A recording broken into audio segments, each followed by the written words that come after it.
Assalomu alaykum hurmatli televizor ko'ruvchilar. Uyg'ur televiziyasining kundalik xabarlarini ko'rishinglarni qarshi olamiz.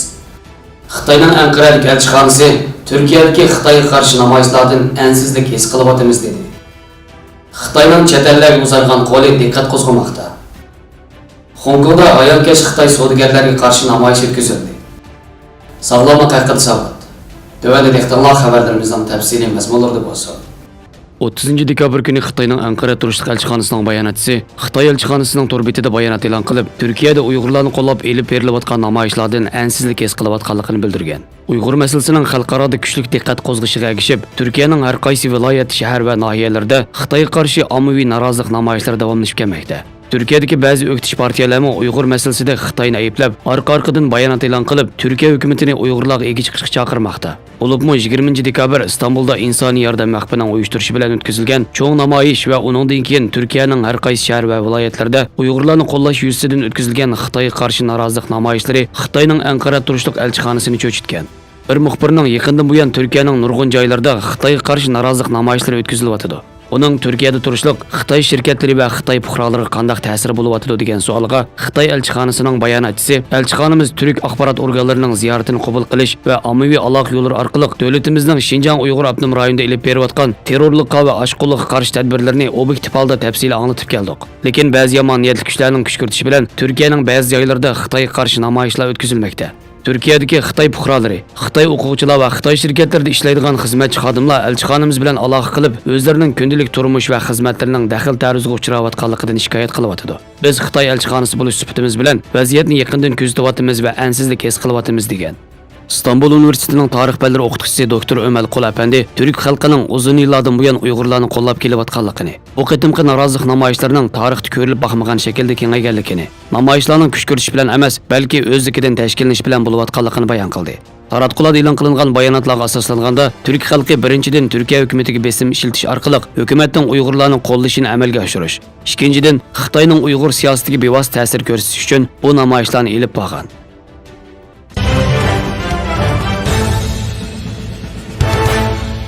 Xitoyning chet eldagi Uyg'urlarga tahdid solish qilmishlari xalqaro axborot sohasining borgan sari kuchli diqqatini qo'zg'amoqda. Fransiya ovozining 3 yanvar e'lon qilgan Fransiya axboroti Beijingning Fransiyadagi muhojirlar va Xitoyshunoslarni nazorat qilayotganligi, ularga tahdid solayotganligini dalilladi. Xitoy elchisi buningga javob qaytardi nomli xabarda bayon qilinishicha, Xitoy hokimiyati turli vositalar orqali Fransiyada yashayotgan Uyg'urlar va Tibetliklarga tahdid solib qolmay, Fransiyadagi Xitoyshunos olimlar, muxbirlarga tahdid solish, ularni kuzatish qilmishlarini davomlashtirmoqda ekan. Xabarda tilga olinishicha, Xitoyning Fransiyadagi Uyg'ur, Tibet va boshqalarga solayotgan tahdidlari haqida Fransiya radiosi maxsus bir guruh tashkillab tekshirish olib borgan. Ularning e'lon qilgan tekshirish dokladida ilgari axborot vositalari tilga olingan o'xshash Xitoyning bu xil tahdid va nazoratlarining mavjudligini dalillagan. Hamda Xitoyning Fransiyadagi elchixonasidan buningga javob berishni talab qilgan.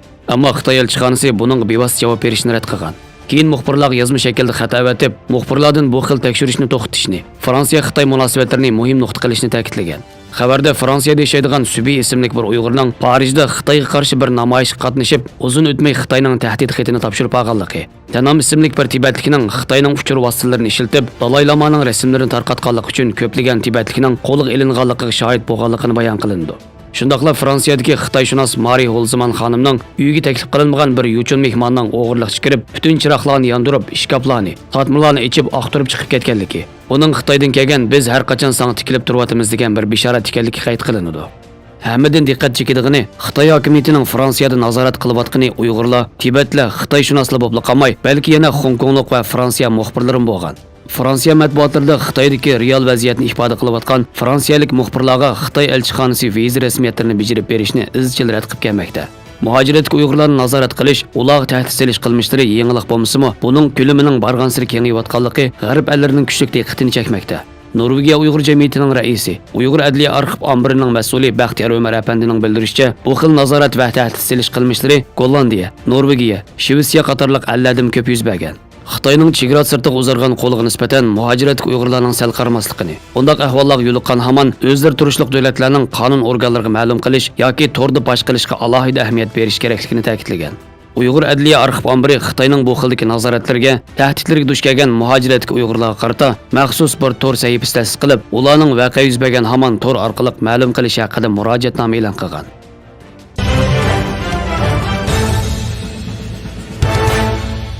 Xitoyning Hong Kong alohida ma'mur rayonida iyun oyidan buyon to'xtamay davomlashayotgan hukumatga qarshi namoyishlarda arzon bahoda setib olgan mollarni yuqori bahoda sotadigan hayonkash Xitoy savdogarlariga qarshi namoyish o'tkazildi.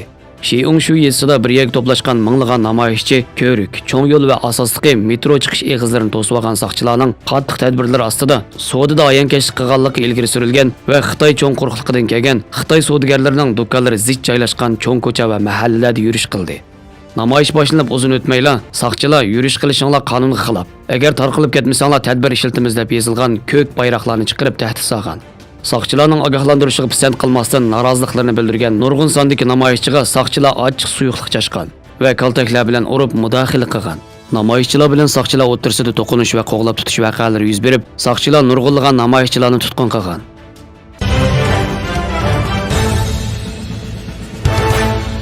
Ko'z chimchiqlatish ko'p sondagi kishilar ancha diqqat qilib ketmaydigan bir fiziologiyalik hodisa.